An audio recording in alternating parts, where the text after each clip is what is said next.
जय हिंद। आज की इस वाली क्लास में हम लोग बात करेंगे जीव विज्ञान के बारे में, यानी कि बायोलॉजी के बारे में। बायोलॉजी में हम लोग यहाँ पे पूरा डिस्कस करेंगे, पूरा इंट्रोडक्शन इसका देखेंगे और जीव विज्ञान का जो सबसे पहला चैप्टर है जिसे आप लोग सेल या कोशिका के नाम से जानते हैं, उसे भी हम लोग यहाँ पर पूरी तरीके से एक ही वीडियो में कंप्लीट करेंगे। तो सबसे पहले अगर हम बात करें जीव विज्ञान या बायोलॉजी की, तो जीव विज्ञान कहते किसे हैं? तो जीव मतलब होता है भैया जीवन, और विज्ञान मतलब जिसमें हम उस चीज का अध्ययन करते हैं, ठीक है, उसे क्या कहते हैं? विज्ञान कहते हैं। ठीक है, तो अगर यहाँ पर देखें तो जीवन का जिसमें अध्ययन किया जाता है उसे ही क्या कहा जाता है? जीव विज्ञान कहा जाता है। इसी तरह से अगर हम बायोलॉजी को देखें तो यहाँ पर बायो और लॉजी दो शब्दों से मिलकर के बना हुआ है बायोलॉजी। बायो का मतलब होता है लाइफ और लॉजी का मतलब होता है स्टडी, यानी कि जिसमें हम क्या करते हैं? स्टडी करते हैं लाइफ की, यानी कि जीवन का अध्ययन जिसमें किया जाता है उसे क्या कहते हैं? जीव विज्ञान या फिर बायोलॉजी, यानी स्टडी ऑफ लाइफ कहलाता है। ठीक है, लेकिन इसके शुरुआत में जब अरस्तु जो हैं, इनके जनक हैं जीव विज्ञान के, जिसे आप लोग इंग्लिश में एरिस्टोटल के नाम से जानते हैं, इन्होंने जब जीव विज्ञान के बारे में बताया तो इन्होंने बताया कि भैया जो जीवन है वो सिर्फ और सिर्फ जंतुओं में पाया जाता है। यानी कि शुरू में इन्होंने जीवन किस में बताया? शुरुआत में इन्होंने जीवन सिर्फ जंतुओं में बताया, लेकिन बाद में ऐसे ही समय बीतता गया धीरे धीरे और एक खोज हुई क्रेस्पोग्राफ मशीन की। क्रेस्पोग्राफ मशीन से हमें पता चला कि जो जीवन है वो जंतुओं में ही नहीं बल्कि पौधों में भी पाया जाता है। इस मशीन की खोज की थी जगदीश चंद्र बोस ने। ये देखिए, ये जो मशीन ये है जगदीश चंद्र बोस, और ये क्या है? क्रेस्पोग्राफ मशीन है। यहाँ पर आप देख रहे होंगे कि एक गमला रखा हुआ है और ये क्या है? क्रेस्पोग्राफ मशीन है। इसको हम आपको आज की मशीन दिखाते हैं। ये जो है ये आधुनिक मशीन है। ठीक है, ये उस समय की मशीन थी जब इसे जगदीश चंद्र बोस जी ने खोजा था। ठीक है, तो क्रेस्कोग्राफ मशीन की खोज किसने की थी? तो क्रेस्कोग्राफ मशीन की खोज की थी जगदीश चंद्र बोस ने। ठीक है, इससे हमें पता चला कि जीवन सिर्फ जंतुओं में ही नहीं पौधों में भी पाया जाता है। ठीक है, और यहीं से जीव विज्ञान की दो शाखाएं बच गई, जिसे हम लोग बॉटनी और जूलॉजी के नाम से जानते हैं। ठीक है, अब अगर हम यहाँ पर देखें तो जंतुओं के बारे में तो सबसे पहले हमें अरस्तु ने बता ही दिया था। ठीक है, तो यहाँ पर भी जो जूलॉजी या जंतु विज्ञान के जो जनक कहे जाएंगे वो एरिस्टोटल या अरस्तु ही हो जाएंगे। लेकिन यहाँ पर वनस्पति विज्ञान के जनक कौन हो जाएंगे? तो वनस्पति विज्ञान के जो जनक हो जाएंगे वो हो जाएंगे थियोफ्रेस्टस। ठीक है, और इन दोनों लोगों ने, अरस्तु ने और थियोफ्रेस्टस ने, एक एक किताबें भी लिखी हैं। ठीक है, एक एक किताबें भी लिखी हैं इन्हीं के बारे में। जंतु विज्ञान में इन्होंने 500 जंतुओं को शामिल किया और एक किताब लिख दी हिस्टोरिया एनामिलियम। ठीक है, यानी कि हिस्ट्री ऑफ एनिमल्स, यानी कि जानवरों का, जंतुओं का इतिहास। ठीक है, और यहाँ पर थियोफ्रेस्टस ने एक किताब लिख दी हिस्टोरिया प्लांटेरम। ठीक है, जो किताब का नाम है वो क्या है? हिस्टोरिया प्लांटेरम, यानी कि हिस्ट्री ऑफ प्लांट्स, यानी कि पादपों का इतिहास। तो यहां से आपकी जो शाखाएं हैं दो बच गई, एक हो गई जंतु विज्ञान और एक हो गई वनस्पति विज्ञान। अब अगर हम देखें तो इन सभी में जो जीवन की सबसे छोटी इकाई है वो होती है सेल। ठीक है, जो जीवन की सबसे छोटी इकाई होती है उसे हम कहते हैं सेल, यानी कि कोशिका। तो जो सबसे पहला चैप्टर हमारा होता है, ठीक है, विज्ञान में यानी जीव विज्ञान में जो सबसे पहला हमारा जो चैप्टर होता है वही होता है सेल या कोशिका। कोशिका को कहते क्या है भैया? तो कोशिका को कहते हैं यूनिट ऑफ लाइफ। क्या कहते हैं? यूनिट ऑफ लाइफ, यानी कि ये क्या है? जीवन की मूलभूत इकाई है। कोशिका को क्या कहा जाता है भैया? तो जीवन की मूलभूत इकाई कहा जाता है। जैसे कि सेल को हम लोग अंग्रेजी में सेल कहते हैं, हिंदी में कोशिका कहते हैं, उसी तरह से इसे विज्ञान की भाषा में साइटो कहा जाता है। और ऊपर हमने आपको बताया है कि किसी भी चीज में अगर लॉजी जुड़ जाए तो यानी कि हम उस चीज का क्या कर रहे हैं? अध्ययन कर रहे हैं, यानी कि साइटोलॉजी क्या होता है? कोशिका का अध्ययन कहलाता है। अब देखिए आगे हम लोग बात करते हैं कि सबसे पहले जो है इस कोशिका की खोज किसने की थी। सबसे पहले इसको खोजा था रॉबर्ट हुक ने 1665 में। लेकिन इन्होंने जो कोशिका खोजी थी ये मरी हुई कोशिका थी, यानी एक डेड सेल थी, और इनको ये मिली थी पेड़ों की छाल पे। ये जो आप देख रहे हैं ये क्या है? पेड़ की छाल है, इसी ये जो है, ठीक है, इसी पर इनको ये है, ये डेड सेल इनको मिली थी। जैसे कि हम लोगों में भी डेड सेल होती है। ये जो हमारे नेल्स हैं, ये जो हमारे हेयर्स हैं, ये क्या हैं? ये भी एक डेड सेल है। ठीक है, इसीलिए अब देखिए इन्होंने जो है सबसे पहले इस कोशिका की खोज की थी, चाहे मरी हुई कोशिका की खोज की, चाहे जीवित कोशिका की खोज की, लेकिन खोज हो गई कोशिका की, इसीलिए इन्हें कोशिका का जनक यानी कि फादर ऑफ सेल कहा जाता है। तो फादर ऑफ सेल किसे कहा जाता है भैया? तो रॉबर्ट हुक को कहा जाता है। ठीक है, ये सेल की जो उत्पत्ति हुई है ये एक शब्द है जिसका नाम है सेलुला, जिसका मतलब होता है छोटा सा कक्ष, यानी कि लिटिल रूम। ठीक है। क्या होता है भैया? लिटिल रूम होता है। ठीक, हम आपको आगे बताएंगे कि इसे लिटिल रूम क्यों कहा जाता है। ठीक है, अभी आप जब पढ़ेंगे धीरे धीरे आगे जब हम डिस्कस करेंगे इसके बारे में तो आपको पता चल जाएगा कि इसे लिटिल रूम क्यों कहा जाता है। ठीक, अब हम आगे बात करते हैं कि इसी तरह से खोज होती रही और वही लगभग 9 साल के बाद 1674 में एक वैज्ञानिक और आते हैं जिनका नाम है एंटी न्यूटन लीeuwenhoek। ठीक है, एंटी न्यूटन लीeuwenhoek आते हैं और इन्होंने एक जीवित कोशिका की खोज कर दी। ठीक है, इन्होंने क्या कर दिया भैया? एक जीवित कोशिका की खोज कर दी। इसके अलावा इन्होंने स्पर्म की भी खोज की थी, इसके अलावा इन्होंने बैक्टीरिया की भी खोज की थी, इसीलिए इन्हें फादर ऑफ माइक्रोबायोलॉजी भी कहा जाता है। क्या कहा जाता है भैया? सूक्ष्म जैविकी के पिता भी कहे जाते हैं एंटी न्यूटन लीeuwenhoek। ठीक है, इन्होंने क्या किया था? एक जीवित कोशिका की खोज की थी। इसके अलावा इन्होंने बैक्टीरिया और स्पर्म की भी खोज की थी और इन्हें फादर ऑफ माइक्रोबायोलॉजी भी कहा जाता है। ठीक है, इसी तरह से अब आगे जो है यहाँ पे हमें जीवित कोशिका की खोज हो गई, मृत कोशिका की खोज हो गई, इसी तरह से ये सारी चीजें आगे ऐसे ही बढ़ती रहीं। फिर समय आ जाता है 1838 और 1839 का। इसमें दो वैज्ञानिक आते हैं, एक का नाम था एम स्लीजन और दूसरे का नाम था टी स्वान। इन्होंने भैया हमें कोशिका सिद्धांत के बारे में बताया।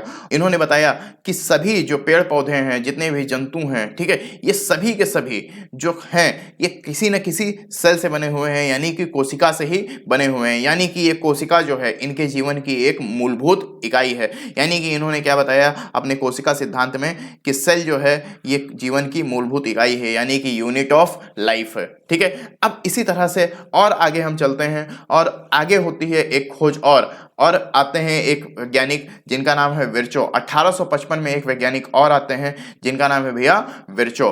ये 1855 में आते हैं और इन्होंने इस कोशिका सिद्धांत को और आगे बढ़ाते हैं। ये जो कोशिका सिद्धांत है इसको ये और आगे बढ़ाते हैं और बताते हैं कि प्रत्येक कोशिकाएं जो हैं ये अपनी पहली वाली कोशिका से ही मिलकर के बनी होती हैं। यानी कि इन्होंने कोशिका विभाजन है कि सेल डिवीजन के बारे में बताया। तो आपसे पूछा जाएगा क्वेश्चन कि कोशिका विभाजन या सेल डिवीजन का सिद्धांत किसने दिया? ठीक है, तो विर्चो ने दिया। दूसरा क्वेश्चन भी आ सकता है कि कोशिका सिद्धांत को आगे किसने बढ़ाया? तो किसने बढ़ाया भैया? विर्चो या रुडोल्फ विर्चो ने बढ़ाया था। खोज कब बताया, कब इस सिद्धांत के बारे में? तो 1855 में बताया था। ठीक है, ये देखिए ये जो कोशिका है, ठीक है, ये कोशिका क्या होती है भैया?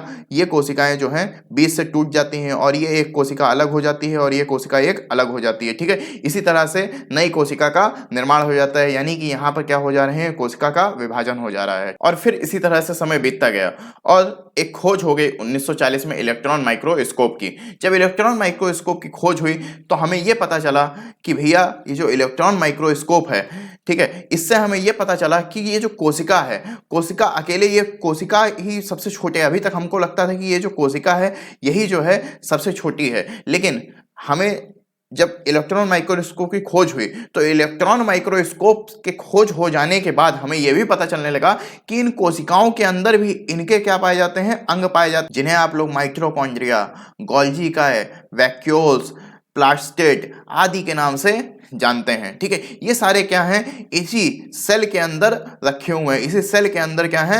बंद हैं। ठीक है, अब देखिए हमने आपको बताया था कि सेल्यूला शब्द से ये बना हुआ है, यानी कि सेल्यूला क्या कहा गया है? एक लिटिल रूम कहा गया है, छोटा सा कक्ष कहा गया है। ठीक है, एक ऐसा कक्ष जिसमें क्या है? सभी चीजें रखी हुई हैं। ठीक है, ये एक बहुत ही छोटा सा होता है, एक बहुत ही सेल जो है बहुत छोटा होता है। ठीक है, और यहाँ पे देखिए इस सेल के अंदर जो है सभी चीजें जो है रखी हुई हैं, जैसे कि आपका माइटोकॉन्ड्रिया हो गया, गोल्जी काय हो गया, सेंट्रोसोम हो गया, राइबोसोम हो गया, ये सारी चीजें क्या हैं? आपके सेल के अंदर ही हैं। ठीक है, अगर हम माइक्रोस्कोप की खोज देखें कि इलेक्ट्रॉन माइक्रोस्कोप की खोज किसने की थी, तो अर्नेस्ट रुस्का ने की थी 1931 में।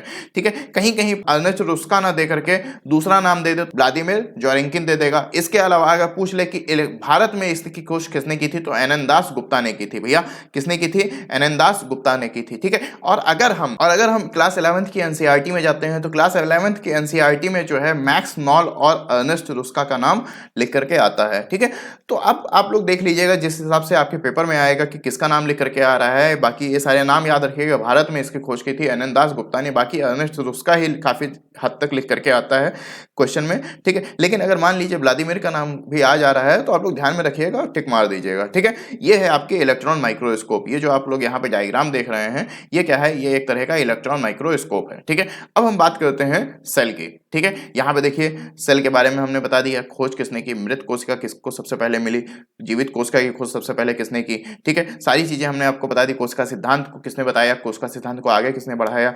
फिर इसके बाद में हमने आपको बता दिया कि इसके अंदर जो ऑर्गन्स पाए जाते हैं जिन्हें आप लोग कोशिकांग या फिर ऑर्गेनल्स बोलते हैं, ठीक है, इसको किसने बताया, ठीक है। यानी कि इसके बारे में हमें कब पता चला, तो इसके बारे में हमें जब इलेक्ट्रॉन माइक्रोस्कोप की खोज हो गई तब पता चला। अब भैया इसमें जो है एक एक अंग है, तो अलग अलग अंगों के अलग अलग लोगों ने खोज की थी, ठीक है। तो एक एक करके हम लोग देखेंगे ये जो इसके अंग पाए जाते हैं इनका काम क्या होता है, कैसे ये फंक्शन करते हैं। जैसे आपके शरीर के अंदर अलग अलग बॉडी पार्ट्स हैं, ठीक है, अलग अलग ऑर्गन्स हैं, तो हर बॉडी पार्ट का, हर ऑर्गन्स का अपना एक अलग काम होता है। उसी तरह से सेल के अंदर भी अपने इनके कुछ अंग पाए जाते हैं जिनके अपने कुछ काम होंगे, ठीक है। तो उसी तरह से हम देखते हैं कि जिस तरह से हमारे बॉडी के अंदर जो ऑर्गन्स पाए जाते हैं उनका एक अलग फंक्शन होता है, तो उसी तरह से इनका भी एक अलग फंक्शन होता है। तो हम देखते हैं कि ये क्या क्या काम करते हैं, ठीक है। तो हम बात करते हैं सेल या कोशिका की। तो देखिए अगर हम सेल या कोशिका की बात करें तो देखिए सभी कोशिका का आकार जो है उनके काम और उनके बनावट के आधार पर अलग अलग होता है, ठीक है। जैसा कि उनका काम होगा उसी तरह से उनका स्ट्रक्चर होगा। जैसे कि अगर हम बात करें कि हमारा आँख, हमारा नाक और कान तीनों जो हैं अलग अलग हैं, ठीक है। ये भी क्या है, हमारे एक तरह के ऑर्गन्स हैं और इनका भी शेप क्या है, अलग अलग है, क्योंकि इनके फंक्शन भी अलग अलग हैं, ठीक है। तो इसी तरह से ये जो कोशिकाएं हैं इनका भी आकार और बनावट क्या है, इनके काम के आधार पर अलग अलग हो सकता है, ठीक है। जैसे कि अगर आप यहाँ पे देखें तो ये क्या है, एक तरह की न्यूरॉन सेल है, ये क्या है जो हमारे ब्रेन में पाई जाती है। ये क्या है, आरबीसी है, ये आपका ओवम है और ये आपका स्पर्म सेल है, ठीक है। सभी के आकार देखिए जो है हमेशा अलग अलग है, मतलब ये एक तरह से नहीं, और सबका एक अपना एक अलग फंक्शन है, ठीक है। लेकिन कुछ कोशिकाएं होती हैं जो हमेशा अपना क्या करती रहती हैं, आकार बदलती रहती हैं, जैसे कि अमीबा, ठीक है। अमीबा एकमात्र ऐसी कोशिका है जो कि हमेशा क्या रहती है, अपने आकार बदलती रहती है, और ये एक यूनिसेलुलर यानी कि एक कोशिकीय जीव होता है, ठीक है। यहाँ पर आप देख रहे हैं ये क्या है, अमीबा है, ठीक है। ये क्या है भैया, अमीबा है। यहाँ पर आप देख रहे हैं इस अमीबा का आकार जो है दूसरे तरह से है, और यहाँ पर आप देख रहे हैं ये अमीबा जो है दूसरी तरीके से दिख रहा है, ठीक है। तो अमीबा जो है अलग अलग जगहों पे अलग अलग आकार का आपको देखने को मिल जाता है, ठीक है। कुछ जीव जो होते हैं वो एक कोशिकीय भी होते हैं जिनमें सिर्फ एक सिंगल सेल पाया जाता है, जैसे कि अमीबा। इसके अलावा भी पैरामीशियम जो है, पैरामीशियम भी सिंगल सेलुलर होता है, बैक्टीरिया भी सिंगल सेलुलर होता है। ईस्ट एक तरह का फंजाई है जो आप लोग बेकरी प्रोडक्ट होते हैं उसमें यूज भी होता है। इस तो एक तरह का क्या है भैया, फंजाई है, ठीक है, यानी कि कवक है, ठीक। तो ये भी क्या होते हैं, सिंगल सेलुलर होते हैं, यानी कि यूनिसेलुलर होते हैं, ठीक है। हम लोग कैसे हैं, मल्टी सेलुलर हैं, यानी कि हमारे अंदर एक से अधिक कोशिकाएं पाई जाती हैं जिन्हें मल्टी सेलुलर कहते हैं, ठीक है, या बहुकोशिकीय कहते हैं, ठीक है। लेकिन यहाँ पर ये जो पैरामीशियम है, अमीबा है, यूग्लिना है, ठीक है, बैक्टीरिया है, ईस्ट है, ये सब कैसे हैं, ये सब भैया सिंगल सेलुलर हैं, यानी कि यूनिसेलुलर हैं, एक कोशिकीय जीव होते हैं, ठीक है। पैरामीशियम को भैया लेजिस स्लीपर के भी नाम से जानते हैं। पैरामीशियम को क्या कहा जाता है भैया, तो आप लोग ध्यान रखिएगा, कई बार पूछा भी गया है, तो इसे लेजिस स्लीपर की संज्ञा दी गई है, लेजिस स्लीपर के नाम से भी जानते हैं, ठीक है। अब हम बात कर लेते हैं कि जो पूरी दुनिया में सबसे छोटी कोशिका कौन सी होती है, पूरी दुनिया में सबसे बड़ी कोशिका कौन सी होती है, मनुष्य में सबसे बड़ी कोशिका कौन सी है, मनुष्य में सबसे छोटी कोशिका कौन सी है, इन सारी चीजों पर हम लोग डिस्कस कर लेते हैं। तो अगर हम देखें कि पूरी दुनिया में सबसे छोटी कोशिका कौन सी है, तो पूरी दुनिया में सबसे छोटी कोशिका जो है भैया वो माइकोप्लाज्मा है। कौन सी है, माइकोप्लाज्मा, ठीक है। पूरी दुनिया में सबसे छोटी कोशिका कौन सी है, माइकोप्लाज्मा है। मगर माइकोप्लाज्मा का अगर हम देखें कि इसका साइज कितना होता है, तो भैया इसका साइज होता है 0.1 माइक्रोमीटर, ठीक है।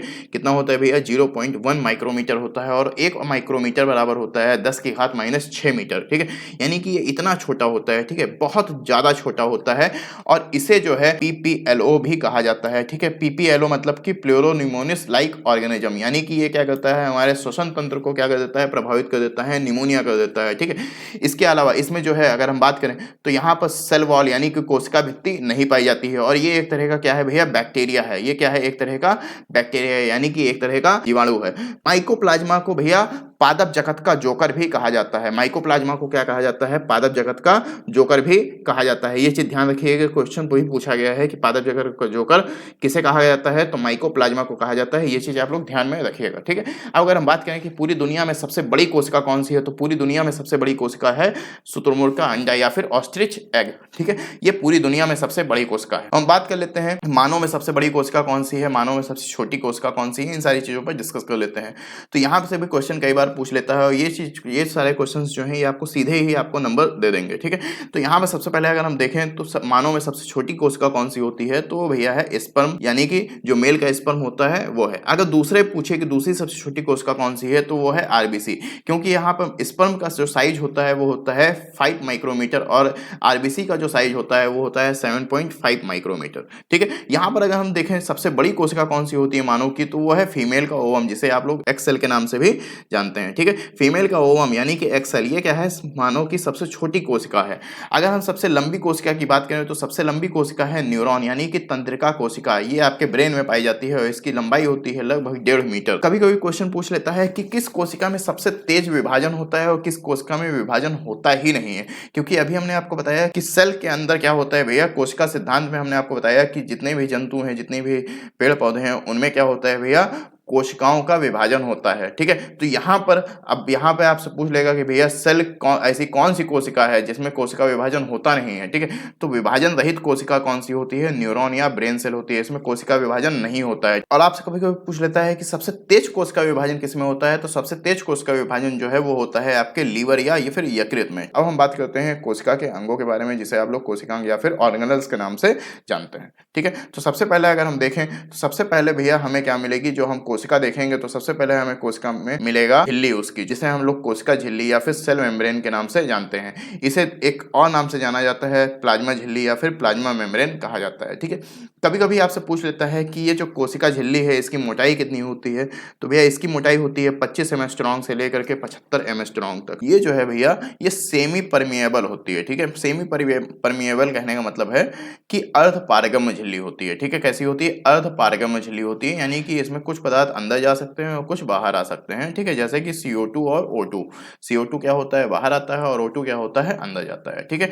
ये झिल्ली जो है आपकी कोशिका झिल्ली यानी कि जंतु और पौधों दोनों में पाई जाती है, ठीक है। लेकिन अगर सबसे पहले बात करें कि ये किस चीज की बनी होती है, तो ये भैया इसमें सबसे ज्यादा पाया जाता है प्रोटीन। जैसे कोई भी चीजें होती हैं तो किसी न किसी चीज की बनी होती है, ठीक है। तो कोशिका झिल्ली जो है सबसे ज्यादा क्या पाया जाता है, सबसे ज्यादा बनी होती है प्रोटीन से, उससे कम इसमें पाया जाता है फैट और सबसे कम पाया जाता है कार्बोहाइड्रेट। तो यानी कि कोशिका झिल्ली में सबसे अधिक क्या पाया जाएगा, प्रोटीन पाया जाएगा, यानी कि ये किसकी बनी होती है, प्रोटीन की बनी होती है। दूसरा सबसे कम इसमें पाया जाता है वसा या फैट या लिपिड, और तीसरा सबसे कम इसमें पाया जाता है कार्बोहाइड्रेट, ठीक है।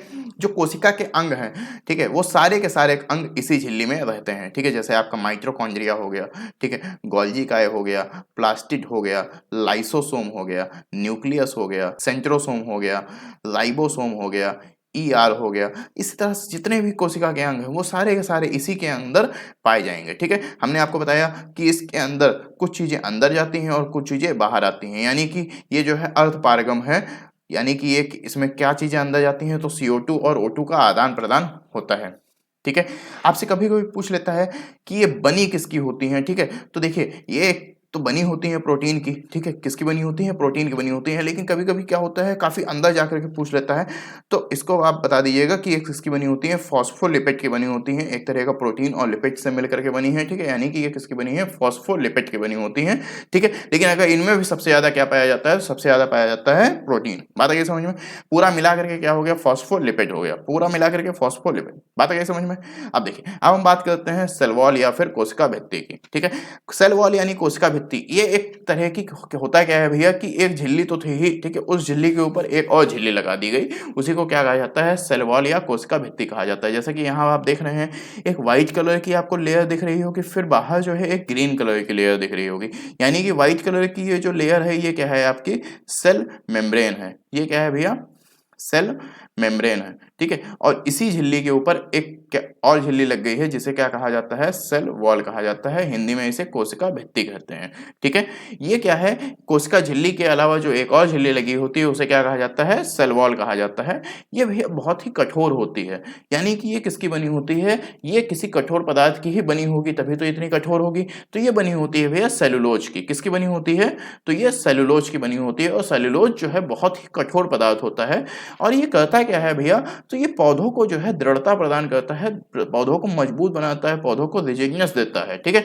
क्यों, क्योंकि भैया ये इनसे होता है क्या है कि ये कोशिका जो है पौधों की करती है सुरक्षा, जैसे कि हम लोग अपनी सुरक्षा करते हैं कपड़े पहन करके, ठीक है। ये शर्ट पहन लिया, पैंट पहन लिया, ठीक है? उससे हम लोग क्या कर लेते हैं, अपने अंगों की सुरक्षा कर लेते हैं, अपने एक जो अंदर की सेल मेम्ब्रेन है, ठीक है? उसकी सुरक्षा कर लेते हैं। लेकिन जो पेड़-पौधे हैं, ठीक है? वो अपनी सुरक्षा कैसे करें, ठीक है? तो वो अपनी सुरक्षा अब खुद तो कर नहीं सकते हैं, तो इनके अंदर पहले से एक होता है सेल वॉल, और सेल वॉल ये कैसा होता है, सेल वॉल होता है डेड, ठीक है? सेल वॉल कैसा होता है, डेड होता है, ठीक है? तो यहाँ पर अगर इसमें कोई दिक्कत भी आएगी, ठीक है? तो पहले ही क्या है, डेड है, इसमें कुछ पता नहीं चलेगा। जैसे कि भाई जो मृत कोशिकाएँ होती हैं, उसमें किसी भी तरह की सेंसेशन नहीं होता है। जैसे कि आपका बाल, आप लोग जब बाल कटवाने जाते होंगे, तो क्या आप किसी तरह का दर्द का एहसास होता है? जब आप लोग नेल्स काटते हैं, तो क्या आपको दर्द होता है? नहीं होता है। इसी तरह से ये क्या है, सेल वॉल एक तरह की मृत कोशिका है, ठीक है? और इसमें क्या होगा, दर्द होगा ही नहीं, ठीक है? यानी कि इनको कोई फ़र्क इससे नहीं पड़ता है, ठीक है? तो ये क्या करती है भैया, हमारी सेल्स हैं, उनको क्या करती है, सुरक्षा देती है, ठीक है? और उनको एक तरह का आकार प्रदान करती है, ठीक है? यहाँ पर हमने लिख भी दिया है कि भैया ये कार्य में कैसी होती हैं, मृत होती हैं, ठीक है? कार्य में कैसी होती हैं, मृत होती हैं। जबकि अगर हम कोशिका झिल्ली की बात करें, तो कार्य में कैसी हैं, सजीव यानी कि जीवित हैं, ठीक है? बात आ गई समझ में? किसकी बनी होती है भैया, सेल्यूलोज की बनी होती है। अब देखिए सेल्यूलोज किन-किन चीज़ों में पाया जाता है, ठीक है? तो भैया जितने भी पेड़-पौधे हैं, उन सभी चीज़ों में सेल्यूलोज पाया जाएगा, ठीक है? अब आपसे पूछ लें, देखिए सेल्यूलोज की क्या-क्या चीज़ें बनी होती हैं? जैसे आप लोग जो कॉपी किताब पे लिखते हैं, ठीक है? वो भी किस चीज़ की बनी होती है? वो भी कहीं न कहीं आपके पेड़-पौधों से ही मिली हुई हैं, ठीक है? और पेड़-पौधों में क्या पाया जा रहा है? सेल्यूलोज पाया जा रहा है, यानी कि आपकी कॉपी में क्या पाया जा रहा होगा? सेल्यूलोज पाया जा रहा होगा। ये कपड़े हमें किससे मिले हैं? फाइबर्स।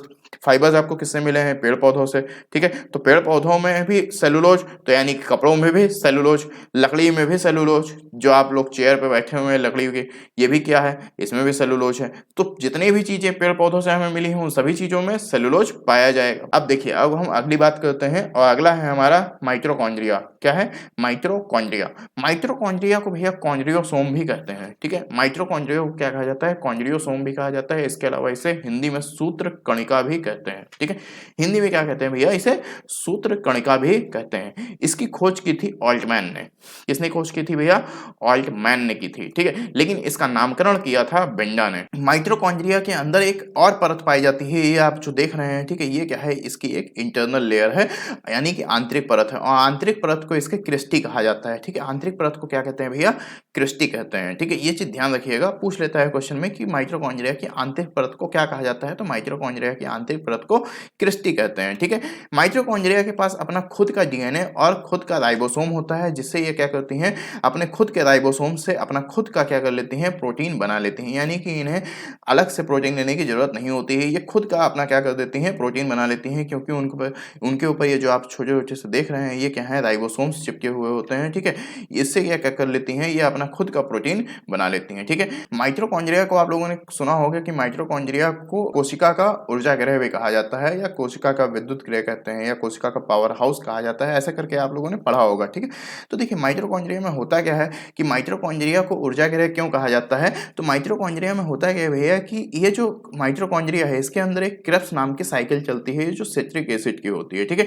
इसमें होता क्या है कि ये जब क्रेब्स साइकिल चलती है, तो ये बनाता है एटीपी। लेकिन ये इन एटीपी का निर्माण करता कैसे है? तो होता है क्या है भैया कि जब हम लोग सांस लेते हैं, ठीक है? तो जब सांस लेते हैं, तो हमारे बॉडी के अंदर जाता है ऑक्सीजन, ठीक है? और हमारी बॉडी के अंदर पहले से फ्लो हो रहा है ब्लड का, ठीक है? ये ऑक्सीजन जो है ब्लड के साथ में मिल करके क्या होता है? हमारे सेल्स के अंदर जाता है, लेकिन ये ब्लड में ही नहीं जाता है, ठीक है? ब्लड में भी पाया जाता है हीमोग्लोबिन, ठीक है? अब ये ऑक्सीजन जो है हीमोग्लोबिन के साथ में चला जाएगा कहाँ पर? आपके सेल के अंदर, ठीक है? और जैसे ही ये सेल के अंदर जाएगा, तो सेल के अंदर इसे मिल जाएगा माइटोकॉन्ड्रिया, ठीक है? अब माइटोकॉन्ड्रिया को मिलेगा, ठीक है? अब माइटोकॉन्ड्रिया को जैसे ही मिला, माइटोकॉन्ड्रिया तुरंत इसको लेगा और अपने अंदर एक तरह की साइकिल चलाने लगेगा, ठीक है? और ये साइकिल जो है लगातार चलाता रहेगा, लगातार चलाता रहेगा, ठीक है? जैसे आप लोग देखते हैं कि जो जूस होता है, ठीक है? जब जूस वाला जो है जूस निकालता है, ठीक है? तो उसको लगातार चलाता रहता है। अगर एक बार चलाता है, तो थोड़ा-सा जूस निकलता है, फिर बंद हो जाता है, ठीक है? उसीलिए उसको लगातार जूस निकालने के लिए क्या होता है? उसको लगातार चलाना होता है, ठीक है? तो इसी तरह से वो बार-बार जो है वो साइकिल चलती रहती है, और रिएक्शन होता रहता है, और जूस निकलता रहता है। उसी तरह से यहाँ पे माइटोकॉन्ड्रिया में क्या हो रहा है? माइटोकॉन्ड्रिया में भी जो रिएक्शन है वो बार-बार होना होता है, ठीक है? तो यहाँ पर जो रिएक्शन होता है, जिस चीज़ को हम बार-बार करते हैं, उसे क्या कहते हैं? चेन रिएक्शन कहते हैं। जिससे कि आप लोगों ने देखा होगा कि कुछ स्मोकर्स होते हैं, ठीक है? लेकिन जो कुछ बार-बार सिगरेट पीते हैं, उन्हें क्या कहा जाता है? चेन स्मोकर कहा जाता है, यानी कि वो बार-बार पी रहे हैं, ठीक है? तो यहाँ पर रिएक्शन अगर एक होगा तो रिएक्शन, लेकिन वही रिएक्शन बार बार होगा तो उसे क्या कहा जाएगा, चेन रिएक्शन कहा जाएगा। और यहाँ पे जो साइकिल चलती है, ठीक है, उसे क्या कहा जाता है, तो यहाँ पे देखिए उसे कहा जाता है क्रेब्स साइकिल, यहाँ पे लिखा भी हुआ है, क्या कहते हैं भैया, क्रेब्स साइकिल कहते हैं, ठीक है। और ये क्रेब्स साइकिल से होता है क्या है कि इससे होने लगता है भैया एटीपी का निर्माण। और इसी तरह से अब यहाँ पे रिएक्शन तो बार बार हो रहा है, ये साइकिल तो बार बार रिपीट हो रही है, ठीक है, तो यहाँ से एक एटीपी बनेगा, ऐसे ऐसे करते करते करते करते 38 एटीपी बन जाएंगे। और जैसे ही 38 एटीपी बनेंगे, ये क्या बन जाएगा, एक ग्लूकोज बन जाएगा, ठीक है। और इसी एक ग्लूकोज से हमें क्या मिल जाएगी, ऊर्जा मिल जाएगी, ठीक है।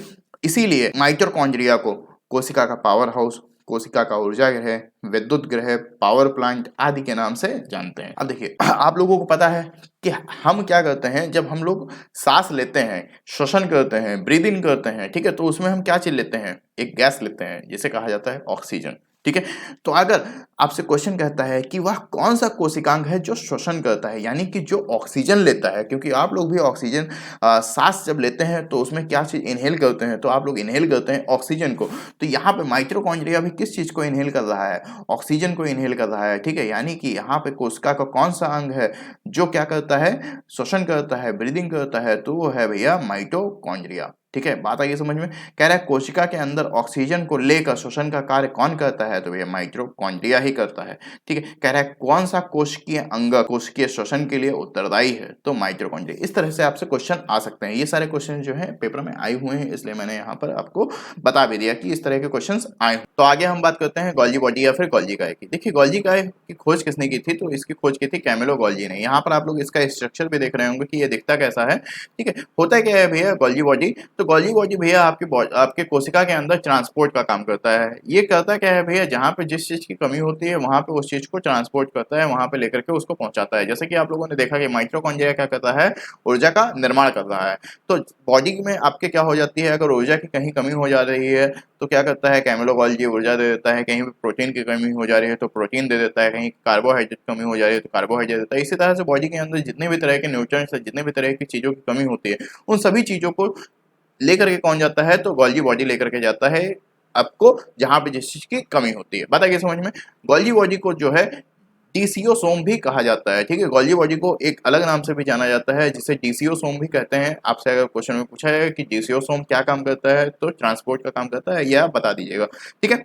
देखिए अगर देखा जाए एक कोशिका में कितने गोल्जी बॉडी पाए जाते हैं, तो अगर हम बात करें प्लांट सेल की, तो प्लांट सेल में भैया 10 से 12 गोल्जी बॉडी पाए जाते हैं। और वहीं एनिमल सेल की अगर हम बात करें तो एनिमल सेल में 5 से 7 गोल्जी बॉडीज पाए जाते हैं। लेकिन वहीं हम बात करें प्रोकैरियोटिक सेल में, तो प्रोकैरियोटिक सेल में एक भी गोल्जी बॉडी नहीं पाई जाती है, 0 गोल्जी बॉडीज होती हैं, ठीक है। ये खुद करती क्या है भैया, तो ये प्लांट्स में जो सेल वॉल है और सेल प्लेट है उसका भी निर्माण करती हैं। लेकिन हमारे अगर एनिमल सेल में सिर्फ और सिर्फ क्या करती हैं, ट्रांसपोर्ट का काम करती हैं। लेकिन प्लांट सेल में ये सेल वॉल और सेल प्लेट का भी निर्माण करती हैं, ये भी आप ध्यान में रखिएगा। अगर देखा जाए, बात करें कि सबसे पहले गोल्जी बॉडी किसकी कोशिका में खोजा गया था, किसकी कोशिका में मिली थी, तो ये सबसे पहले हमें मिली थी एक बिल्ली की कोशिका में, ठीक है। इसे बिल्ली की कोशिका में सबसे पहले देखा गया था। अब हम बात करते हैं अपने अगले कोशिकांग की, और वो है आपका प्लास्टिड, ठीक है। देखिए प्लास्टिड जो है ये क्या करता है, पौधों को रंगीन बनाता है, यानी कि पौधों को एक तरह का रंग प्रदान, यानी कि ये सिर्फ और सिर्फ पादपों में पाया जाएगा। बात करें कि ये कितने तरीके के होते हैं, तो भैया कई तरीके के पाए जाते हैं, लेकिन यहाँ पर आपसे बेसिकली जो है 3 तरीकों के हम बात करते हैं, क्योंकि आपके पेपर में जो है ज्यादातर 3 तरीके ही प्लास्टिड पूछे जाते हैं। यहाँ पर अगर सबसे पहला देखें तो सबसे पहला जो प्लास्टिड है वो है आपका क्लोरोप्लास्ट। क्लोरोप्लास्ट क्या करता है भैया, पौधों को हरा रंग देता है। इसके अलावा ये पौधों को भोजन बनाने में भी सहायता करता है, ठीक है। इसीलिए इसे पादपों का रसोई घर भी कहा जाता है, ठीक है। आपसे क्वेश्चन भी पूछ लेता है कि भैया पादपों का रसोई घर किसे कहा जाता है, तो पादपों का रसोई घर क्लोरोप्लास्ट को कहा जाता है, ठीक है। बस इतना ही आपको ध्यान में रखना है।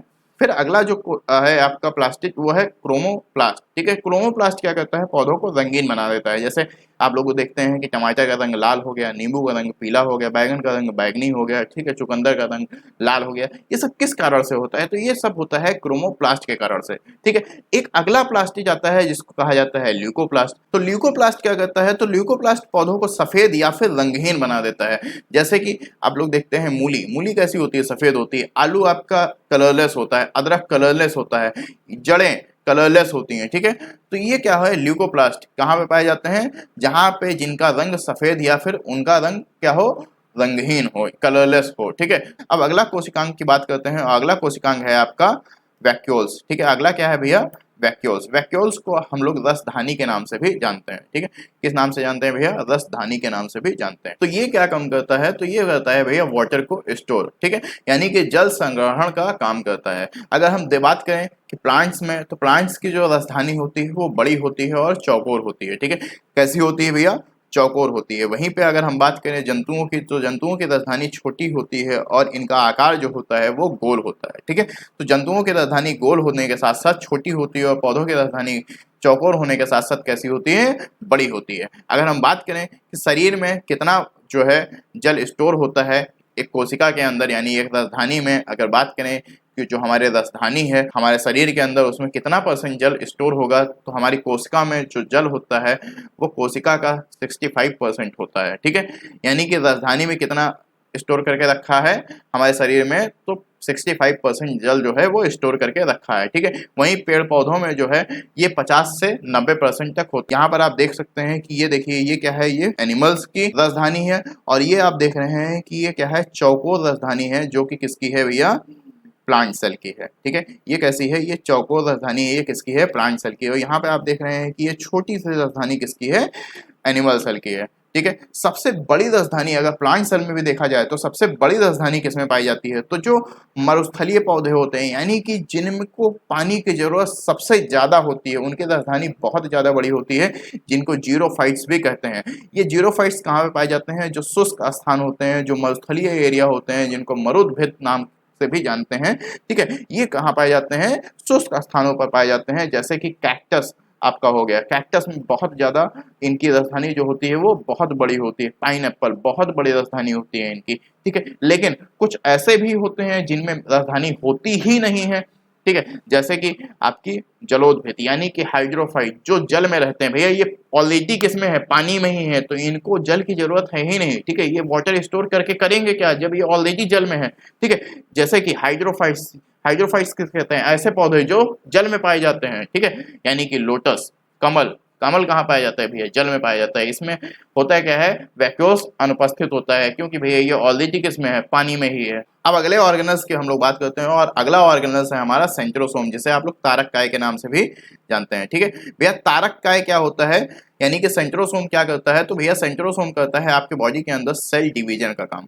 क्या करता है भैया, सेल डिवीजन का काम करता है। आगे जो हम आप लोग को सेल डिवीजन पढ़ाएंगे, ठीक है, तो उसमें हम बताएंगे कि सेल डिवीजन जब होता है तो एक फाइबर बनता है जिसको आप लोग स्प्लिंजस फाइबर बोलते हैं, ठीक है। तो जब सेल डिवीजन होने लगता है, ठीक है, तो उसी समय यहाँ पर स्प्लिंजर फाइबर, ये एक तरह का धागे का निर्माण हो जाता है, ठीक है। जिसके धागे के निर्माण होने के बाद में होता है क्या है कि ये कोशिका जो है ये अलग अलग हो जाती हैं, ठीक है, और यहीं से ये धागा जो है खत्म हो जाता है, ठीक है। तो स्प्लिंजर फाइबर है ये, हम आपको सेल डिवीजन जब बताएंगे, ठीक है, तो उसमें हम आपको डिटेल में बताएंगे कि होता क्या है। इसकी खोज की थी भैया बोबरी ने, ठीक है।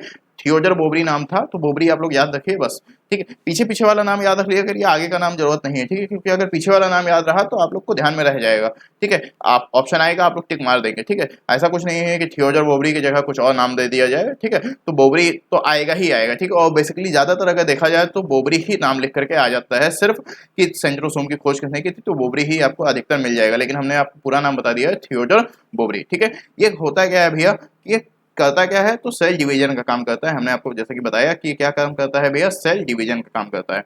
होता क्या है कि सेल डिवीजन के समय में इसमें क्या होता है, इसके कारण से स्प्लिंजल फाइबर का निर्माण होने लगता है, एक तरह के धागे का निर्माण होने लगता है, ठीक है। प्रोकैरियोटिक सेल में जो होते हैं सेंट्रोसोम्स नहीं पाए जाते हैं। जो आपके प्रोकैरियोटिक सेल यानी कि जो अविकसित कोशिकाएं होती हैं, यानी कि जैसे आपके वायरस हो गए, बैक्टीरिया हो गए, इसमें जो है सेंट्रोसोम नहीं पाया जाता है। इसके अलावा पौधों में भी सेंट्रोसोम्स नहीं पाए जाते हैं, ठीक है। अब आप लोग सोच रहे होंगे कि आपने तो बताया अभी किस पौधों में भी सेल डिवीजन होता है, तो भैया होता है। अभी आपको आगे बता रहे हैं कि पौधों में सेल डिवीजन जो है सेंट्रोसोम के कारण से नहीं, किसी और चीज के कारण से होता है। पहले हम लोग सेंट्रोसोम के बारे में पढ़ लें, ठीक है। तो देखिए यहाँ पर सेल डिवीजन का काम कौन करता है, सेंट्रोसोम करता है, यानी कि कोशिका विभाजन का काम जंतुओं में कौन कर रहा है, सेंट्रोसोम कर रहा है। और यहाँ पर हमने आपको बताया कि सबसे तेज कोशिका विभाजन जो होता है वो लीवर में होता है, ठीक है। और जो आपके न्यूरॉन सेल है उसमें कोशिका विभाजन बिल्कुल भी नहीं होता है। होता क्या है कि कभी कभी यही सेंट्रोसोम क्या हो जाता है, आपका अनकंट्रोल हो जाता है, ठीक है। और यही जब सेंट्रोसोम आपका अनकंट्रोल हो जाता है, तो यानी कि सेल डिवीजन बहुत तेजी से होने लगता है। तो होता है क्या है कि भैया जब सेल डिवीजन बहुत तेजी से होने लगता है तो अनवांटेड सेल्स का निर्माण होने लगता है, ठीक है, जो आपकी बॉडी को जरूरत नहीं है। यानी कि ये जो अनवांटेड सेल्स हैं, ठीक है, इनका जब होने लगेगा निर्माण, तो होता है क्या है कि आप लोगों ने देखा होगा कि गांठें पड़ जाती हैं, हल्की हल्की सी गांठें आ जाती हैं ऊपर, ठीक है, स्किन उठने लगती होगी, ठीक है, गांठें पड़ जाती होंगी स्किन पे, ठीक है। तो वो होता है क्या है कि सेंट्रोसोम्स जो है अनवांटेड सेल्स का निर्माण कर रहा है, ठीक है, यानी कि सेल डिवीजन बहुत तेजी से हो रहा है। अब होता है क्या है भैया कि यही सेल्स जो हैं, ये जो अनवांटेड सेल्स हैं, ये इनका निर्माण हो गया, ठीक है। लेकिन आप जानते हैं कि आपकी बॉडी में जो ब्लड का फ्लो है वो एक पाइप के थ्रू हो रहा है, ठीक है, यानी कि यहाँ पर ये जो ब्लड है, ठीक है, ये आपके बॉडी के पार्ट्स को क्या कर रहा है, डेली धो रहा है, डेली साफ कर रहा है, ठीक है। लेकिन ये जो अनवांटेड सेल्स हैं, ये जो जम गई हैं, ठीक है, इनकी सफाई कैसे होगी? इनकी सफाई तो होगी नहीं, और आपको भी पता है कि धीरे धीरे जब इनकी सफाई होगी नहीं तो धीरे धीरे इसी में होने लगेगी सड़न, ठीक है, और जब इसमें सड़न होने लगती है तो इसे हम कहते हैं ट्यूमर, ठीक है, इसे ही हम क्या कहते हैं, ट्यूमर कहते हैं। और यही ट्यूमर आगे चल करके कैंसर का रूप ले लेता है, ठीक है। यानी कि कैंसर का कारण कौन है? तो कैंसर का कारण ये आपका सेंट्रोसोम है, ठीक है।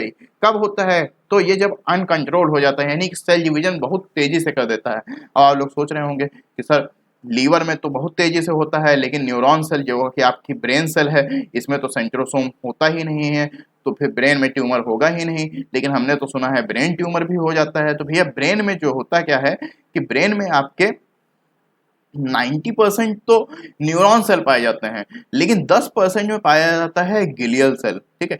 और ये जो 10% में ग्लियल सेल पाया जाता है, इसमें होता है सेंट्रोसोम, ठीक है, इसमें पाया जाता है सेंट्रोसोम। अब सेंट्रोसोम पाया जाता है तो ये 10% में क्या कर देता है, कोशिका विभाजन करता है। और कभी कभी ये कोशिका विभाजन जो है अनकंट्रोल हो जाता है, ठीक है, यानी कि बहुत तेजी से करने लगता है, ठीक है, बिल्कुल कोई लिमिट ही नहीं रहती है, बिल्कुल अनकंट्रोल, ठीक है। अब होता क्या है, जब अनकंट्रोल हो जाएगा तो यहाँ पर भी ब्रेन ट्यूमर होने की शंका रहती है, ठीक है। तो ब्रेन ट्यूमर किस कारण से होता है? तो न्यूरॉन्स के कारण से नहीं, लेकिन ग्लियल सेल के कारण, क्योंकि 10% में क्या पाया जा रहा है, आपका ग्लियल सेल पाया जाता है। बात आ गई समझ में? अब आगे हम बात करते हैं कि देखिए हमने आपको बताया कि ये क्या मतलब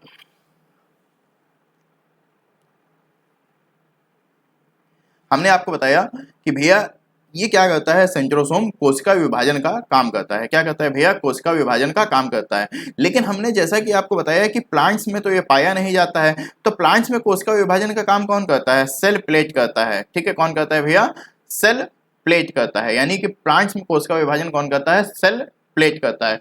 अब देखिए होता क्या है कि यहाँ पर कोशिका विभाजन दोनों में हो रहा है, ठीक है। तो यहाँ पे क्या जरूरत है कि जंतुओं में सेंट्रोसोम और प्लांट्स में सेल प्लेट। तो देखिए होता क्या है भैया कि जैसा कि आप लोगों ने देखा होगा कि जब आप लोग किसी पेड़ पर, ठीक है, ये मान लीजिए एक पेड़ का तना है, ठीक है, और इस पर आप लोग एक कील लगा देते हैं, ठीक है, और फिर उस कील को क्या कर लीजिए, निकाल लीजिए। आप 10 साल के बाद भी जाएंगे तो ये कील का जो छेद है ये आपको दिख जाएगा कि यहाँ पर ये कील हमने लगाई थी उस समय, ठीक है, 10 साल पहले। लेकिन किसी एक इंसान को आप ले लीजिए, ठीक है, और उसकी पीठ को आप पेड़ समझ लीजिए, ठीक है, और एक कील लगा दीजिए, ठीक है, और 10 साल के बाद जाइए आप कहिए कि भैया वो जो कील लगाए थे वो दिखाओ छेद कहाँ है, तो छेद रहेगा?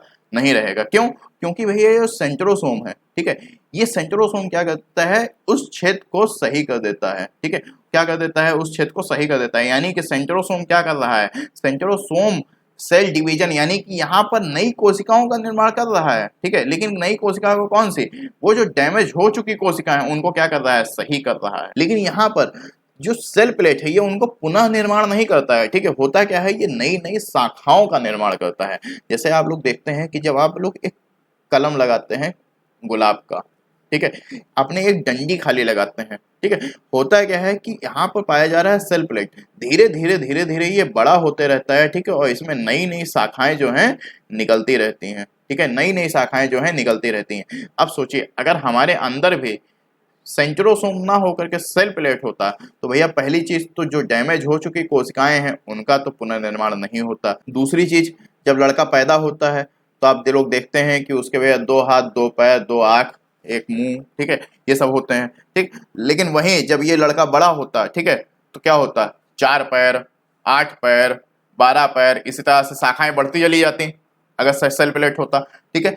सेल प्लेट की जरूरत हमको नहीं है। हमको किस चीज की जरूरत है? हमको है सेंट्रोसोम की जरूरत। लेकिन पौधों को किस चीज की जरूरत है? पौधों को अपनी शाखाएं बढ़ानी है, तो पौधों को जरूरत है सेल प्लेट की। ठीक है, हम लोगों को जरूरत है सेंट्रोसोम की। बात आ गई समझ में? तो हम लोगों में क्या पाया जाता है? सेंट्रोसोम, क्योंकि जो डैमेज हो गई कोशिकाएं हैं उनका पुनर्निर्माण हो सके। ठीक है, क्योंकि भैया हम लोग पहले से ही पूरे बने हुए आते हैं। ठीक है, और यहाँ पर अगर हम पेड़ पौधों को देखें तो पेड़ पौधों में आप, जैसा कि हमने आपको बताया भी कि आप लोग गुलाब का जब पौधा लगाते हैं तो आप लोग एक कलम ले लेते हैं। ठीक है, एक क्या ले लेते हैं? कलम ले लेते हैं, और उसे क्या कर देते हैं? एक डंडी रहती है, ठीक है, वो लगा देते हैं, और यहीं से क्या होती हैं?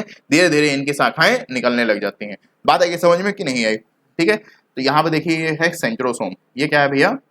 सेंट्रोसोम। ये देखिए, ठीक है, ये क्या है भैया? सेंट्रोसोम है। ठीक है, ये जो छोटा सा दिख रहा है यहाँ पे देखिए, ये है सेंट्रोसोम। ठीक है, और यहाँ पर ये जो सेल प्लेट है, ठीक है, ये क्या है? ये है सेल प्लेटें। ठीक है, ये क्या करती हैं? नई मतलब नई नई शाखाओं का निर्माण करती हैं। ठीक है, ये क्या करती हैं? नई नई शाखाओं का निर्माण करती हैं। अब आगे हम बात करते हैं अगले कोशिकांग की, और अगला कोशिकांग है हमारा ER, जिसको आप लोग इंडोप्लाज्मिक रेटिकुलम के नाम से भी जानते हैं, जिसे आप लोग अंतःद्रव्यीय जालिका भी कहते हैं। इसकी खोज की थी पोर्टर ने। भैया किसने की थी? तो पोर्टर ने इसकी खोज की थी। होता क्या है भैया कि जिस तरीके से आपकी बॉडी के अंदर कंकाल होता है, आपका हड्डियां होती हैं, ठीक है, तो हड्डियां क्यों हैं? क्योंकि हड्डियां भैया आपके शरीर को एक तो पिचकने नहीं दे रही हैं, ठीक है, दूसरी चीज आपके एक शरीर को एक आकार दे रही हैं, ठीक है, एक शेप दे रही हैं। अगर ये हड्डी ना होती तो मुंह बिल्कुल पिचका होता, शरीर बिल्कुल दबा होता। तो ये क्या कर रही है? अंतःद्रव्यीय जालिका ER। तो ER भी क्या करती है? कोशिका को पिचकने नहीं देती है, एक तरह से आंतरिक सहायता देती है। ठीक है, एक तरह से शरीर के अंदर जिस तरह से हमारे कंकाल काम कर रहा है, उसी तरह से कोशिका के अंदर ER भी तो काम कर रहा है। ठीक है, तो ये कोशिका के अंदर क्या कर रही है? कंकाल का काम करती है। क्या करती है भैया? कोशिका के अंदर कंकाल का काम करती है। इसीलिए भैया कभी कभी क्वेश्चन भी आ जाता है कि कोशिका के अंदर कंकाल का काम कौन करता है? तो कोशिका के अंदर कंकाल का काम ER यानी कि एंडोप्लाज्मिक रेटिकुलम करता है। ये क्या करता है भैया? कोशिका को आकार और उनको आंतरिक सहायता प्रदान करता है। ये दो तरीके के होते हैं।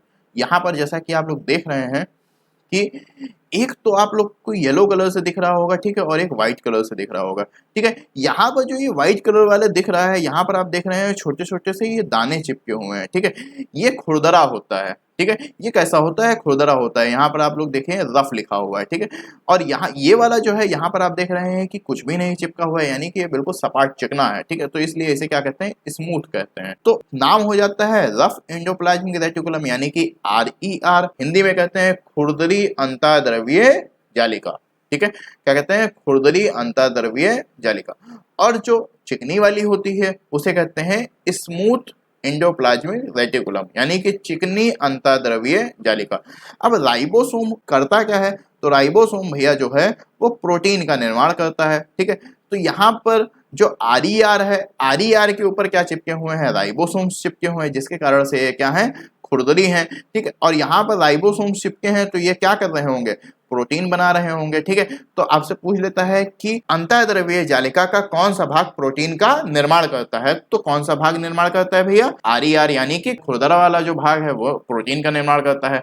उसी तरह से जो स्मूथ वाला एरिया है ये क्या करता है? तो ये वसा यानी कि जो आपका लिपिड है उसका निर्माण करता है, फैट का निर्माण करता है। ठीक है, क्या करता है भैया? फैट का निर्माण करता है। इसके अलावा ये जो हम लोग दवाइयां खाते हैं, ठीक है, उनका क्या कर लेता है? उनका पाचन करता है, यानी कि ये क्या करता है? औषधियों का पाचन करता है। इसके अलावा जो कुछ विषैले पदार्थ होते हैं, ठीक है, उनको भी ये नष्ट कर देता है, यानी कि डिटॉक्सिफिकेशन का भी काम करता है। ठीक है, तो स्मूथ वाला जो है क्या करता है? औषधियों का पाचन करता है, फैट का निर्माण करता है, इसके अलावा डिटॉक्सिफिकेशन का भी काम करता है।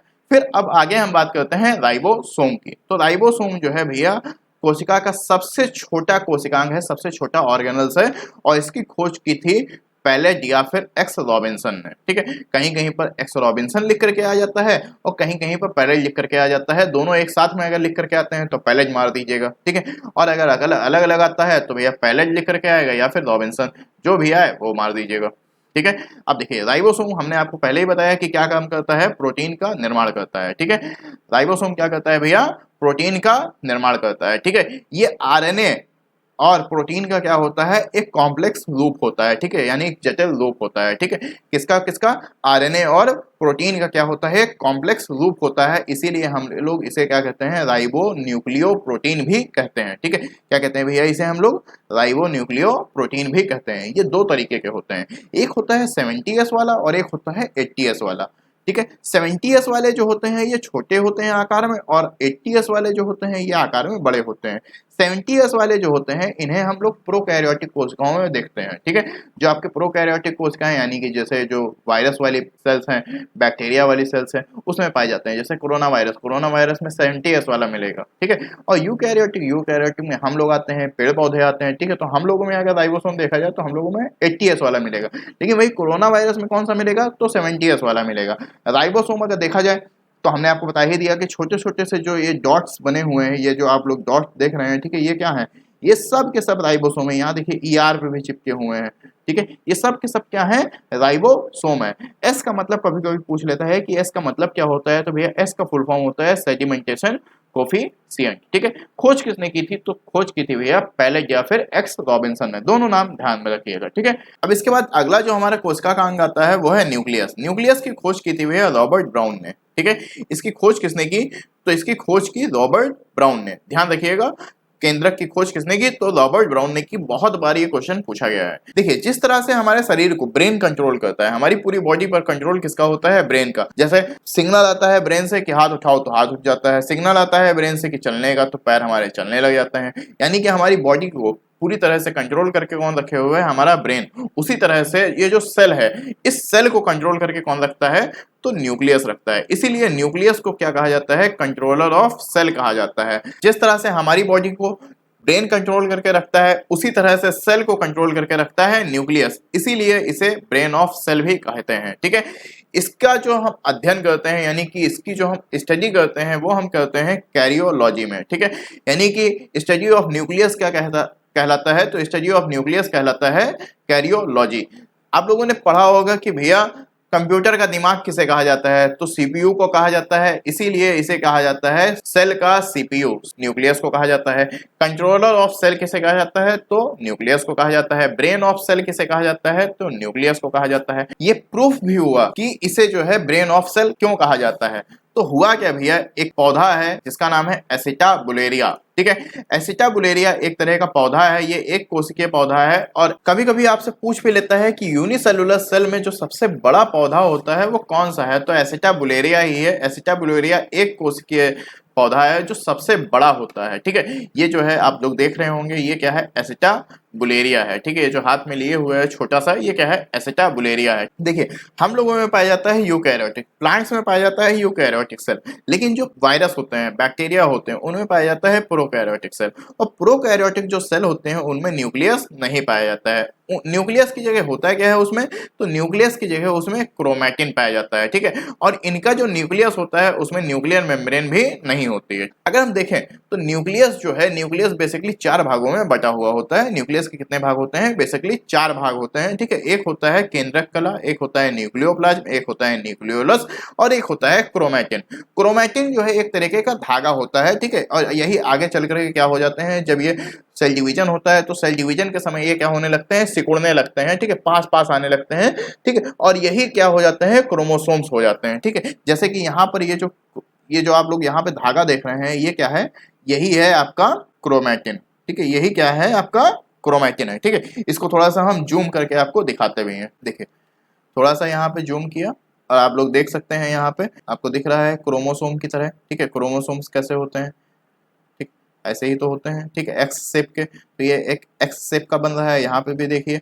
एक्स शेप का बन रहा है, ठीक है। तो ये क्या है, क्रोमैटिन है, ठीक है। लेकिन जब सेल डिवीजन होता है तो सेल डिवीजन के समय ये क्या हो जाते हैं, सिकुड़ जाते हैं, ठीक है। और जिसे हम क्या कहते हैं, क्रोमोसोम्स कहते हैं, ठीक है। जिनकी संख्या कितनी होती है, 46 होती है, जोड़े में 23 होते हैं। तो हमने आपको बताया भैया कि केंद्रक के कितने भाग होते हैं, 4 भाग होते हैं, ठीक है। एक होता है न्यूक्लियर मेम्ब्रेन, एक होता है न्यूक्लियोप्लाज्म, एक होता है न्यूक्लियोलस और एक होता है क्रोमैटिन।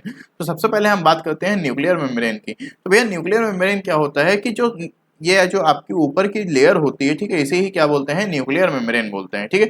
होता क्या है कि जब सेल डिवीजन होता है तो उस समय ये न्यूक्लियर मेम्ब्रेन खत्म हो जाती है, और लेकिन जब दोबारा से सेल डिवीजन कंप्लीट हो चुका होता है तो ये न्यूक्लियर मेम्ब्रेन फिर से आ जाती है, ठीक है। अब बात करते हैं न्यूक्लियोप्लाज्म की। तो न्यूक्लियोप्लाज्म जो भैया इस केंद्रक के अंदर जो लिक्विड भरा होता है, ठीक है, जो एक तरह का फ्लूइड भरा होता है, उसे ही क्या कहते हैं, केंद्रक द्रव्य कहते हैं। जो इनको क्या करता है, इनके अंदर जो भी क्रोमैटिन है, आरएनए है, डीएनए, इन सबको क्या करता है, पास पास आने नहीं देता है, ठीक है। इनको एक स्पेस दे करके रखता है, इनको चिपकने नहीं देता है या पिचकने नहीं देता है, ठीक है। तो इनके अंदर क्या भरा होता है, केंद्रक द्रव्य या फिर न्यूक्लियोप्लाज्म भरा होता है। इसी तरह से इसमें पाया जाता है न्यूक्लियोलस। आप लोग देखते हैं केंद्रक तो भैया एक ये है ही पूरा, ठीक है। इसके अंदर भी क्या पाया जा रहा है, न्यूक्लियोलस पाया जा रहा है, ठीक है। और इसमें आप देख रहे हैं बिल्कुल जाल भरा हुआ है, ठीक है। ये जो जाल है किसका है, क्रोमैटिन का है। ये जो जाल है किसका है भैया, क्रोमैटिन का है, ठीक है। तो न्यूक्लियोलस पाया जाता है, जैसे केंद्रिका कहते हैं कि ये किसका बना होता है, तो ये आरएनए और फॉस्फोलिपिड का बना होता है, ठीक है। किसका बना होता है भैया, तो आरएनए और फॉस्फोलिपिड का बना होता है। होता क्या है कि जब हम सेल डिवीजन हो रहा होता है तो सेल डिवीजन का जो प्रोफेज आता है उसमें ये गायब हो जाता है, लेकिन जब टेलोफेज आता है तो उसमें ये फिर से आ जाता है, ठीक है। तो प्रोफेज में न्यूक्लियोलस गायब हो जाता है और टेलोफेज में फिर से आ जाता है। अब हम बात करते हैं क्रोमैटिन की। तो क्रोमैटिन भैया क्या होता है, ये एक धागेनुमा होता है, हमने आपको ऑलरेडी दिखा दिया है, ठीक है। होता यह है कि सेल डिवीजन के समय यह सिकुड़कर छोटा हो जाता है, इसे हम क्या कहते हैं आगे चल करके, इसे ही हम क्रोमोसोम कहते हैं, ठीक है। तो सेल डिवीजन के समय यही क्रोमैटिन क्या हो जाता है, सिकुड़कर छोटा हो जाता है। अब हम बात करें कि न्यूक्लियस के अंदर पाया क्या जाता है, तो न्यूक्लियस के अंदर भैया पाया जाता है क्रोमोसोम। वैज्ञानिकों ने सोचा कि ये जो न्यूक्लियस है इसके अंदर क्या पाया जाता है, असल में ये इतना इंपॉर्टेंट क्यों है, ठीक है, क्या क्या है इसके अंदर कि ये इतना इंपॉर्टेंट रोल निभा रहा है, ठीक है। तो वैज्ञानिकों ने क्या किया कि न्यूक्लियस को निकाला, और न्यूक्लियस पर जब किया एक्सपेरिमेंट, ठीक है, तो इनमें इनको कई सारे क्रोमोसोम्स मिले, ठीक है। तो इन्होंने बताया कि इनको गिना तो इन्होंने बताया ये कितने हैं, संख्या में इनके बताइए कि ये 46 हैं, ठीक है। और ये सभी क्रोमोसोम्स एक दूसरे से क्या हैं, जुड़े हुए हैं, यानी कि ये जोड़े में कितने हैं, 23 हैं। कितने पेयर हैं भैया, 23 पेयर्स हैं, और संख्या में कितनी है, 46 हैं, ठीक है।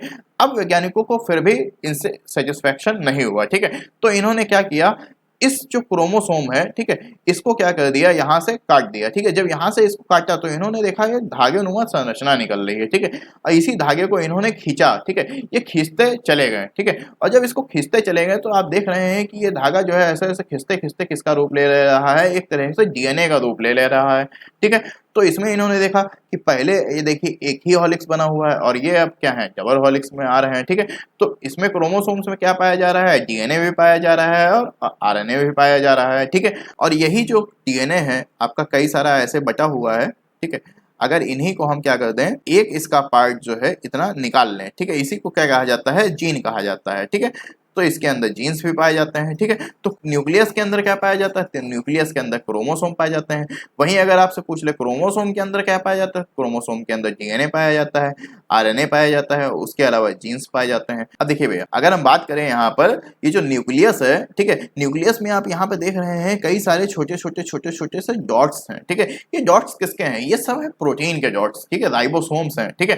तो ये यहाँ पर अगर हम देखें तो कि न्यूक्लियस में सबसे ज्यादा क्या पाया जाता है, तो न्यूक्लियस में सबसे ज्यादा पाया जाता है प्रोटीन, कितना होता है, 80%, ठीक है। उसके अलावा डीएनए पाया जाता है 10% में, ठीक है। फिर हमने आपको बताया कि आरएनए भी होता है, ठीक है, तो आरएनए कितना होता है, तो 2 से 3% होता है। फॉस्फोलिपिड भी पाया जाता है, ठीक है, तो 3 से 5% तक फॉस्फोलिपिड पाया जाता है। तो भैया प्रोटीन कितना होता है ना, 80%, डीएनए होता है 10%, फॉस्फोलिपिड होता है 3 से 5%, और आरएनए पाया जाता है 2 से 3%। अब हम बात करते हैं लाइसोसोम की। देखिए लाइसोसोम की खोज की थी डी डुबे ने। लाइसोसोम की खोज किसने की, तो डी डुबे ने की। देखिए लाइसोसोम के अंदर एक तरह का बहुत ही खतरनाक वाला एंजाइम पाया जाता है जिसको हाइड्रोलिटिक एंजाइम बोलते हैं, ठीक है, जिसे जल अपघटक एंजाइम के नाम से भी हम जानते हैं। देखिए लाइसोसोम करता क्या है, तो लाइसोसोम जो है भैया ये क्या करता है, जो कि कोई कोशिका के अंग काम नहीं कर रहे होते हैं या वो खराब हो चुके होते हैं, ठीक है, तो उन पर क्या करता है कि उन पर जो है अपना हाइड्रोलिटिक जो एंजाइम है उनको स्प्रे कर देता है, उन पर छोड़ देता है, और वो कोशिका के अंग जो है जल करके नष्ट हो जाते हैं। यानी कि ये कोशिका के अंगों को जला देता है या फिर उन्हें क्या कर देता है, मार देता है, ठीक है। यानी कि ये क्या कर रहा है, कोशिकीय अंगों का पाचन कर रहा है, ठीक है। लेकिन कभी कभी होता क्या है कि कोशिका के सभी अंग काम करना बंद कर देते हैं। तो होता क्या है भैया कि लाइसोसोम देखता है कि यार सभी अंग काम नहीं कर रहे हैं, अब क्या करें।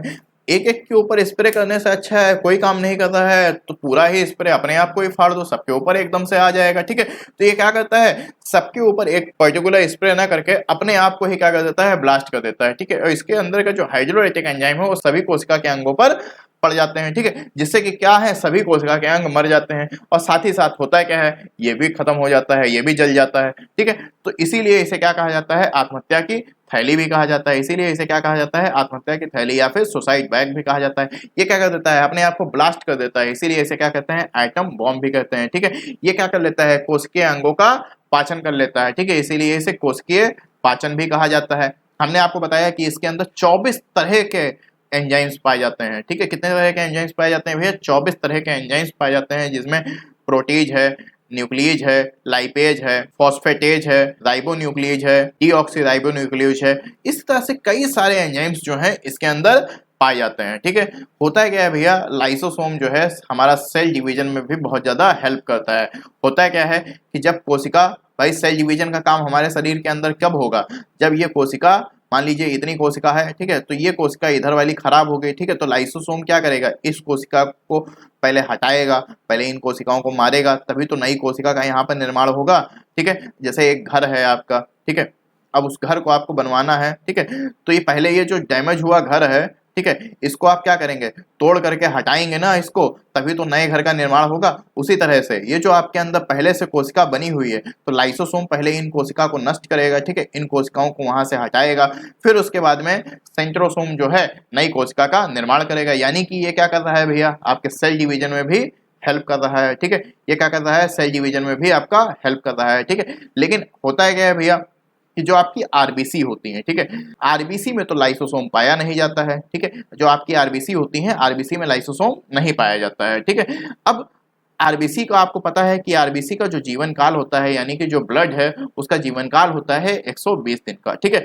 अब 120 दिन का जीवन काल होता है, ठीक है, तो इसके बाद भैया होगा क्या कि जब लाइसोसोम इसके अंदर पाया नहीं जा रहा है तो ये नष्ट कैसे होंगे। क्या होता है, 120 दिन के बाद जब ये खराब हो जाता है, ठीक है, तो 120 दिन के बाद कहाँ चला जाता है, स्प्लीन या प्लीहा में चला जाता है, ठीक है। और प्लीहा में जाने के बाद ये क्या हो जाते हैं, उसी में नष्ट हो जाते हैं, ठीक है। स्प्लीन आपका पाया कहाँ जाता है, ठीक है, तो ये जो है आपका पेट है, ठीक है, और पेट के बगल में क्या पाया जा रहा है, ये जो है आपका स्प्लीन है, ठीक है। ये जो छोटा सा है, ठीक है, ये क्या है, स्प्लीन है। ये आपका आमाशय है, स्टमक है, ठीक है। ये नीचे ये क्या है, पैनक्रियाज है, ये आपका स्टमक है, ये आपका लीवर है, ठीक है। तो के बिल्कुल लगा हुआ, बिल्कुल पास में ही क्या है, स्प्लीन है, ठीक है। ये जो आपका कलरफुल दिख रहा है, ठीक है, ये क्या है, आपका स्प्लीन है, ठीक है। यहीं पर क्या होता है भैया, ये जो ब्लड है ये जाकर के नष्ट हो जाता है, इसीलिए इसे क्या कहा जाता है, स्प्लीन को रक्त का कब्रगाह कहा जाता है, ठीक है। लेकिन भ्रूणीय अवस्था में जो रक्त का निर्माण होता है वो स्प्लीन में ही होता है, ठीक है। ये भी ध्यान रखिएगा कि भ्रूणीय अवस्था में जो रक्त का निर्माण है वो कहाँ होता है, तो स्प्लीन में ही होता है, ठीक है। अब आगे हम बात करते हैं ज्योद्रव्य की।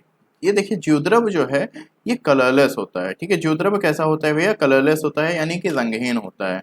ये क्यों होता है भैया, तो ये होता है क्या है कि ये जो आपके सेल है, ठीक है, सेल के अंदर आपने देखा कि माइटोकॉन्ड्रिया भी है, गोल्गी बॉडी भी है, प्लास्टिड भी है, वैक्यूल्स भी है, न्यूक्लियस भी है, सेंट्रोसोम भी है, लाइसोसोम भी है, ईआर भी है, राइबोसोम्स भी हैं, ठीक है। तो इन सभी ये जो कोशिका के अंग है ये सभी आपस में टकराए ना, ठीक है, ये सभी क्या है, आपस में टकराए ना और सभी के सभी जो है अपने स्थान पर सही से रहें।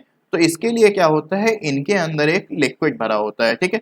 लेकिन इसमें दिक्कत क्या है इस लिक्विड में, कि अगर आप लोग जानते हैं कि भैया एक लिक्विड जो है, लिक्विड का जो होता है क्या है कि लिक्विड में अगर आप कोई चीज डाल देते हैं, ठीक है, और उनको जब आप सेक करते हैं, ठीक है, तो सेक करने में होता है क्या है कि जो भी चीज आप डालते हैं वो इधर उधर हो जाती है, ठीक है। तो इसके अंदर जो लिक्विड भरा होता है तो भैया इसके अंदर भी इधर उधर हो जाता होगा, तो ऐसा नहीं है, ठीक है। इसके अंदर भरा क्या होता है, इसके अंदर प्लाज्मा भरा होता है, ठीक है, जो कि एक जेली टाइप होता है, ठीक है, जेली की तरह होता है। जैसे जो आप लोग देखते हैं अपने घर में मलाई, ठीक है, जो दूध में मलाई निकलती है वो भी कैसी है, एक जेली की तरह होती है, ठीक है। प्लाज्मा होता है क्या है, प्लाज्मा ना ही सॉलिड होता है और ना ही लिक्विड होता है। जैसे मलाई क्या है भैया, ना ही सॉलिड है और ना ही लिक्विड है। जैसे कि सॉलिड का मतलब क्या हुआ कि जैसे कि ये जो हमने पेन लिया हुआ है, ठीक है, ये क्या है, एक तरह से सॉलिड है, क्योंकि इसको हम पकड़े हुए हैं तो ये ना टूट टूट करके गिर रही है, ठीक है, ये टूट टूट करके गिर तो रही नहीं है, ठीक है। तो ये क्या है, सॉलिड है। और वही जगह अगर हम लिक्विड को देखें तो लिक्विड को अगर हम जिस भी शेप में डालते हैं तो उसका एक तो शेप ले लेता है, ठीक है। वही अगर हम इसको जमीन पे डालते हैं तो क्या होता है, बहने लग जाता है, ठीक। तो अगर हम देखें मलाई को, तो अगर हम मलाई को जब उठाते हैं, ठीक है, तो ये टूट टूट करके गिरने लग जाती है, यानी कि ये सॉलिड तो नहीं है, ठीक है। वहीं अगर हम मलाई को गिरा देते हैं जमीन पे, तो क्या ये पानी की तरह बहने लगती है, तो बहती भी पानी की तरह नहीं है, ठीक है, यानी कि ये लिक्विड भी नहीं है, तो फिर किस शेप में है, तो ये एक अलग फॉर्म आ जाता है और ये होती है प्लाज्मा, ठीक है। अब देखिए, तो इसीलिए क्या होता है, इनके अंदर भी क्या भरा होता है, एक जेली लाइक स्ट्रक्चर होता है, एक जेली लाइक फ्लूइड भरा होता है, ठीक है, जिसे हम प्रोटोप्लाज्म कहते हैं, ठीक है। क्या कहा जाता है भैया, प्रोटोप्लाज्म कहा जाता है, जिसे जीव द्रव्य के नाम से भी हम जानते हैं, ठीक है। तो ये कैसा होता है, अर्ध पारदर्शक होता है, जैसे पानी है तो पानी से आप देख सकते हैं, ठीक है, पानी में आप क्या होता है, देख सकते हैं, ठीक है, लेकिन ये क्या होता है, अर्ध पारदर्शक होता है, बहुत ज्यादा आप इसमें नहीं देख सकते हैं, ठीक है।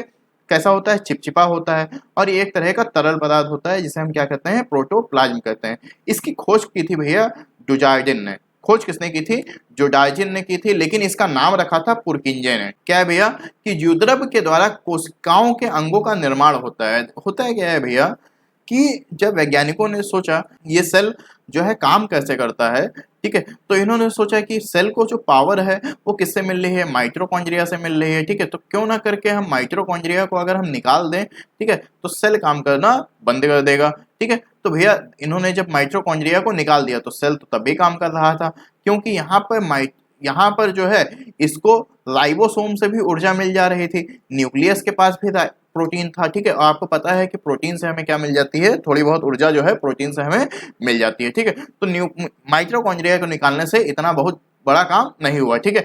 और न्यूक्लियस है, सेंट्रोसोम है, तो न्यूक्लियस ने देखा कि भैया हमारा तो जो माइटोकॉन्ड्रिया है वो गायब हो गया है, न्यूक्लियस ने तुरंत तुरंत सेंट्रोसोम गया और एक नया माइटोकॉन्ड्रिया बना दिया, ठीक है, तो इससे बहुत ज्यादा फर्क नहीं पड़ा, ठीक है। इन्होंने सोचा, फिर वैज्ञानिकों ने सोचा कि यार सेंट्रोसोम को निकाल देते हैं, बार बार नए अंगों का निर्माण कर रहा है, सेंट्रोसोम को निकाल दें, ठीक है। तो इन्होंने क्या किया, सेंट्रोसोम को निकाल दिया। तो भैया सेंट्रोसोम को निकालने से भी क्या होगा, सेंट्रोसोम तो तभी काम करेगा ना जब किसी अंग खराब हो जाएंगे, कोई अंग खराब होगा या कोई अंग काम नहीं कर रहा होगा।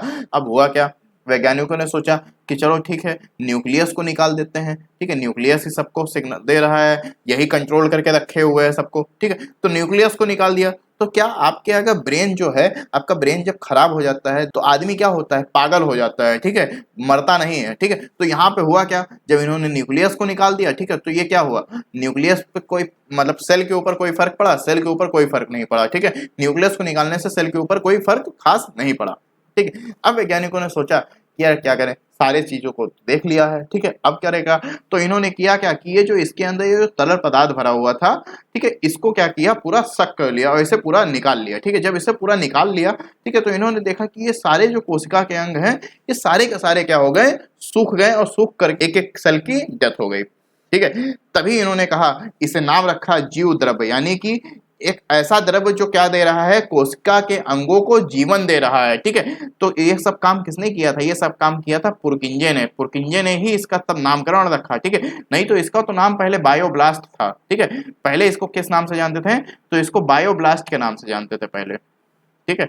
लेकिन पुरकिंजे ने इसे क्या कहा, पुरकिंजे ने इसे जीव द्रव्य कहा, यानी कि ये क्या कर रहा है, कोशिकीय अंगों को जीवन दे रहा है, कोशिका के अंगों को क्या कर रहा है, जीवन दे रहा है, ठीक है। यानी कि हम कह सकते हैं कि ये क्या कर रहा है, एक तरह से कोशिका के अंगों का निर्माण भी कर रहा है। अगर हम देखें तो जीव द्रव्य कैसा होता है, एक तरह का लिक्विड होता है, और आपको पता है कि लिक्विड में क्या होता है, जल होता है, एक तरह का प्लाज्मा है, लेकिन प्लाज्मा में भी क्या है, एक जल ही भरा होता है, ठीक है। और ये कैसा होता है, कलरलेस होता है। अगर जो ये जीवद्रव्य है, अगर इस जीवद्रव्य में 1% की कमी होती है तो हमें प्यास लगती है, और अगर यही जीवद्रव्य में 10% की कमी हो जाएगी तो वो आदमी मर जाएगा। 10% की कमी होने से आदमी मर सकता है, और 1% की कमी होने से हमें प्यास लगती है। ये जो जीवद्रव्य होते हैं ये भैया दो प्रकार के होते हैं, एक होता है साइटोप्लाज्म और एक होता है न्यूक्लियोप्लाज्म। देखिए, जैसा कि हमने आपको बताया कि भैया ये क्या है, आपका सेल है, ठीक है। सेल के अंदर माइटोकॉन्ड्रिया पाया जाता है, गोल्गी बॉडी पाई जाती है, प्लास्टिड पाए जाते हैं, वैक्यूल्स पाए जाते हैं, न्यूक्लियस पाया जाता है, सेंट्रोसोम पाया जाता है, राइबोसोम पाया जाता है, ईआर पाया जाता है, लाइसोसोम पाए जाते हैं, ठीक है। ये सारे क्या हैं, कोशिका के अंग हैं, और इन्हीं कोशिका के अंगों के बीच में क्या भरा होता है, आपका भरा होता है जीव द्रव्य। क्या भरा होता है भैया, जीव द्रव्य भरा होता है। हमने आपको बताया कि जीव द्रव्य भैया कितने तरीके के होते हैं, दो तरीके के होते हैं, ठीक है। तो जो जीवद्रव्य कोशिका के अंदर भरा होता है उसे कहते हैं साइटोप्लाज्म। क्या कहते हैं भैया? साइटोप्लाज्म कहते हैं, क्योंकि कोशिका का वैज्ञानिक रूप से अगर नाम देखें तो उसे कहते हैं साइटो, ठीक है। तो क्या भरा होता है कोशिका के अंदर? साइटोप्लाज्म। और जो ये आपका न्यूक्लियस है, ठीक है, तो न्यूक्लियस के अंदर भी तो क्या है? क्रोमोसोम्स है ना, ठीक है। और ये क्रोमोसोम्स आपस में टकराए ना, ठीक है, तो इसके लिए न्यूक्लियस के अंदर भी तो भैया एक तरह का लिक्विड भरा होगा। तो न्यूक्लियस के अंदर जो लिक्विड भरा होता है उसे कहते हैं न्यूक्लियोप्लाज्म। जो हमने आपको पहले बताया था कि न्यूक्लियस के 4 भाग होते हैं, तो उसमें हमने आपको बताया था दूसरा भाग जो है न्यूक्लियोप्लाज्म। बात आगे समझ में। अब आगे हम बात करते हैं सीलिया और फ्लैजेला की, ठीक है। ठीक है, सीलिया और फ्लैजेला क्या होते हैं, ठीक है। तो ये होते क्या है भैया? ये जो सेल्स होते हैं उनको मूवमेंट देते हैं, ठीक है। जैसे ये कोशिका है, ठीक है, ये कोशिका के बाहर पाए जाते हैं, ये कोशिका के अंदर नहीं होते, ये कोशिका के बाहर होते हैं, ठीक है। और बाल नुमा संरचना होती है इनकी। कैसी होती है? बाल नुमा संरचना होती है, ठीक है। जैसे ये आप लोग देख रहे होंगे यहाँ डायग्राम में, ठीक है, ये जो है ये कैसी है? बाल नुमा संरचना है, ठीक है। ये कैसी संरचना दिख रही है आपको? ये एक बाल नुमा संरचना दिख रही है, ठीक है। ये कैसे होते हैं? बालनुमा संरचना इनकी होती है, ठीक है। अगर हम देखें कि सीलिया कौन सा होता है और फ्लैजेला कौन सा होता है, ठीक है, तो जो आकार में क्या होते हैं? बड़े होते हैं, ठीक है। जैसे ये क्या है? ये आकार में बड़ा है तो ये फ्लैजेला हो गया, और ये आकार में क्या है? छोटा है, तो ये क्या हो गया? सीलिया हो गया, ठीक है। तो सीलिया आकार में कैसे होते हैं? छोटे होते हैं, यहाँ पे लिखा भी हुआ है सीलिया आकार में कैसे होते हैं? छोटे होते हैं। और फ्लैजेला जो होता है आकार में बड़ा होता है। काम क्या करता है? तो ये भैया मूवमेंट में हेल्प करता है, ये इनको गति प्रदान करता है, ठीक है। ये कोशिकाओं को क्या करता है? गति प्रदान करता है। यानी कि ऐसी कोशिकाएं जो गति करती हैं उनमें ही ये पाया जाएगा, बाकी की गतिविहीन कोशिकाओं में ये नहीं पाया जाएगा, ठीक है। तो गति हमारे अंदर कौन सी कोशिकाएं करती हैं? तो वो करती हैं स्पर्म और ओवम। ये क्या है भैया? ओवम है, ठीक है। ये क्या है? ओवम है। और आप लोग देख रहे हैं ओवम में क्या है? ये हेयर लाइक स्ट्रक्चर पाए जा रहे हैं, यानी कि ये क्या कर रही हैं? गति करती हैं, ठीक है। बात आगे समझ में। कैसा इनका स्ट्रक्चर होता है? तो हेयर लाइक होता है, बालनुमा संरचना इनकी होती है। बात आगे, ठीक है, बात आगे समझ में, ठीक है। इतनी चीजें क्लियर हो गई आपको।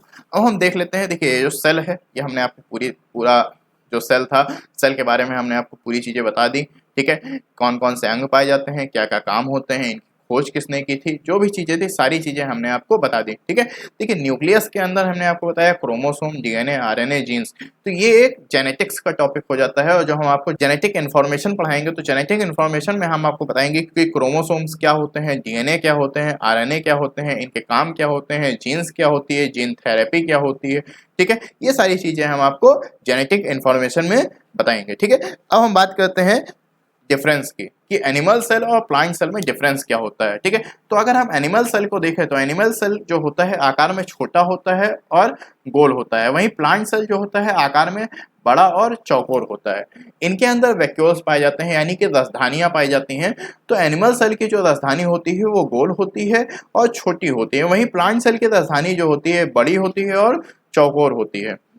दोनों के अंदर ही सेल मेम्ब्रेन पाए जाते हैं, ठीक है। जो यानी कि जो कोशिका झिल्ली है वो दोनों में ही पाए जाते हैं, ठीक है। लेकिन सेल वॉल दोनों में नहीं पाए जाते हैं, ठीक है। सेल वॉल सिर्फ किस में पाया जाता है? सेल वॉल पाया जाता है सिर्फ और सिर्फ प्लांट सेल में। एनिमल सेल में सेल वॉल नहीं पाया जाता है। माइटोकॉन्ड्रिया भैया दोनों में ही पाए जाते हैं, जिसको आप शक्ति ग्रह या ऊर्जा ग्रह कहते हैं। गोल्गी बॉडी क्या काम करता है? ट्रांसपोर्ट का काम करता है, दोनों में ही पाया जाता है।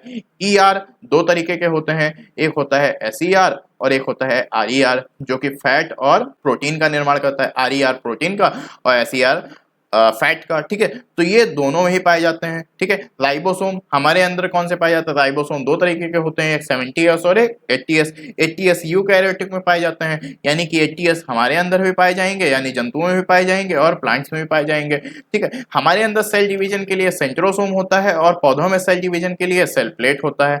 हमने आपको बताया कि सेल वॉल हमारे अंदर यानी कोशिका भित्ति हमारे अंदर नहीं पाई जाती है, वहीं सेल वॉल इनके अंदर पाई जाती है। सीलिया फ्लैजेला हमारे अंदर पाए जाते हैं, क्योंकि हमारे अंदर कुछ ऐसे भी सेल्स हैं जो क्या करते हैं? मूवमेंट करते हैं, लेकिन इनके अंदर सीलिया और फ्लैजेला नहीं पाया जाता है, ठीक है। लाइसोसोम सिर्फ किस में पाया जाएगा? हमारे अंदर पाया जाएगा, क्योंकि लाइसोसोम का भैया इसमें कोई काम नहीं होता है। क्योंकि हमने जैसे आपको एक कील वाला एग्जांपल दिया था, तो कील जो है वो सही नहीं होगी, ठीक है। लेकिन हमारी बॉडी पार्ट्स में जो कील का घाव है वो भर जाता है, ठीक है। यानी कि वो वहां पे पहले जो डैमेज वाली सेल है उसको हटाएगा, तो हटाएगा कौन? लाइसोसोम, ठीक है। तो यहाँ पे डैमेज वाली सेल फिर से रिकवर होती नहीं है, ठीक है। तो यानी कि लाइसोसोम का यहाँ पे कोई काम नहीं है, तो इसलिए लाइसोसोम हमारे अंदर नहीं पाया जाता है। फिर हमने आपको बताया प्लास्टिक, प्लास्टिक क्या करता है? पौधों को रंगीन बनाता है। तो आदमी रंगीन होते नहीं है, पौधे जो है कैसे होते हैं? रंगीन होते हैं, ठीक है। जैसे टमाटर का रंग लाल हो जाता है, नींबू का रंग पीला हो जाता है, ठीक है। तो ये सब किसके कारण से होता है? प्लास्टिक के कारण से होते हैं। कितने तरीके के होते हैं? 3 तरीके के होते हैं, सारे हमने आपको बता भी दिए, ठीक है। अब हम बात कर लेते हैं, सेल में भी 2 तरह के सेल्स पाए जाते हैं, एक प्रोकैरियोटिक और एक यूकैरियोटिक, ठीक है। अब प्रोकैरियोटिक सेल में कौन से चीजें आ जाती हैं? तो प्रोकैरियोटिक में आ जाते हैं वायरस और बैक्टीरिया, और यूकैरियोटिक में आ जाते हैं हम लोग जैसे जीव जंतु और पेड़ पौधे, ठीक है। प्रोकैरियोटिक सेल जो होती हैं ये बहुत ही छोटी और अविकसित होती हैं। उसी तरह से यूकैरियोटिक सेल की अगर हम बात करें तो ये पूरी तरह से विकसित होती हैं। इनके अंदर राइबोसोम की बात करें तो इनके अंदर जो राइबोसोम पाया जाता है वो है 70S का, वहीं यूकैरियोटिक में जो राइबोसोम पाया जाता है वो 80S का राइबोसोम पाया जाता है, ठीक है। इनके अंदर रिप्रोडक्शन बहुत तेजी से होता है, रिप्रोडक्शन यानी कि जनन क्षमता इनके अंदर बहुत तेजी से होती है, ठीक है। यानी कि ये अपने तरह से ही दूसरा, ठीक है। हम लोगों में देखिए जनन क्षमता बहुत धीरे है, ठीक है। यानी कि रिप्रोडक्शन हम लोगों में बहुत धीरे होता है, बहुत स्लो होता है, ठीक है। आप लोग देखते हैं कि एक बच्चे को होने में लगभग 9 से 10 महीने का समय लग जाता है, ठीक है। लेकिन वहीं कोरोना वायरस जब आया था, ठीक है, तो एक कोरोना वायरस लगातार दनादन एक से अधिक मतलब लगातार बनाते चला जाता था, ठीक है। मिनटों में लाखों की संख्या में पहुंच जाता था, ठीक है। तो यहाँ पे रिप्रोडक्शन जो है बहुत तेजी से होता है। क्यों बहुत तेजी से होता है? क्योंकि भैया इनके अंदर अंग ही कितने पाए जाते हैं, ठीक है। एक एक अंग बनने में कितना समय, बहुत समय लगेगा, ठीक है। इनके अंदर कुछ है ही नहीं, धड़ाधड़ बनता रहेगा, धड़ाधड़ बनता रहेगा, ठीक है। तो इसमें जो है रिप्रोडक्शन बहुत तेजी से होता है और हमारे अंदर बहुत स्लो होता है, ठीक है। हमारे अंदर क्या होता है? रिप्रोडक्शन बहुत स्लो होता है, ठीक है। इनके अंदर जो रिप्रोडक्शन होता है वो एसेक्सुअल होता है, ठीक है। कैसा होता है? एसेक्सुअल होता है, ठीक है। बाकी हमारे अंदर जो है वो सेक्सुअल रिप्रोडक्शन होता है, ठीक है। हमारे अंदर कैसा होता है? सेक्सुअल होता है, बल्कि इनके अंदर कैसा होता है? एसेक्सुअल रिप्रोडक्शन होता है, यानी कि इनके अंदर सेक्सुअल रिप्रोडक्शन नहीं होता है। बात है समझ में, ठीक है। अगर बात करें गोल्जी बॉडीज की तो गोल्जी बॉडी इसमें नहीं पाए जाते हैं, ईआर इसमें नहीं पाए जाते हैं, लाइसोसोम इसमें नहीं पाया जाता है, क्लोरोप्लास्ट इसमें नहीं पाया जाता है, माइटोकॉन्ड्रिया इसमें नहीं पाए जाते हैं। ये सारी चीजें किसमें पाई जाती हैं? यूकैरियोटिक कोशिकाओं में पाई जाती हैं, ठीक है। सेल मेम्ब्रेन की अगर बात करें तो सेल मेम्ब्रेन भैया दोनों में ही पाया जाता है। सेल वॉल भैया एनिमल में नहीं पाए जाते हैं लेकिन प्लांट्स में पाए जाते हैं। लेकिन अगर प्रोकैरियोटिक में बात करें तो प्रोकैरियोटिक में सेल वॉल पाई जाती है, ठीक है। और इनकी सेल वॉल किसकी बनी होती है? पेप्टिडोग्लाइकेन की बनी होती है। वहीं प्लांट्स में अगर देखें सेल वॉल किसकी बनी होती है तो प्लांट्स में बनी होती है सेलुलोज की, ठीक है। लेकिन इनकी सेल वॉल जो प्रोकैरियोटिक सेल है, जैसे आपका कोरोना वायरस, ठीक है, आपने कोरोना वायरस को देखा था, ठीक है, तो उसका डायग्राम जो चित्र था वो कैसा था? इस तरह था, ठीक है। तो ये जो है, ये जो ऊपर निकले हुए हैं ये क्या है? इनके सेल वॉल हैं और ये किसकी बनी है? पेप्टिडोग्लाइकेन की बनी है, ठीक है। देखिए हमने आपको बताया कि कोशिका भी क्या करती है? श्वसन करती है। जिस तरह से हम लोग श्वसन करते हैं उसी तरह से कोशिका श्वसन करती है। तो जो यूकैरियोटिक कोशिकाएं हैं वो श्वसन करती हैं माइटोकॉन्ड्रिया से। तो इनके अंदर माइटोकॉन्ड्रिया, तो हमने आपको पहले ही बताया कि माइटोकॉन्ड्रिया पाया नहीं जाता है, तो ये फिर श्वसन कैसे करती हैं? तो ये श्वसन करती हैं अपने जीवद्रव्य से, यानी कि जो इनके अंदर प्रोटोप्लाज्म भरा होता है उसी से ये क्या करती हैं? श्वसन करती हैं। तो आज के लिए इतना ही करते हैं, फिर मिलते हैं आपसे नेक्स्ट वीडियो में। तब तक के लिए जय हिंद।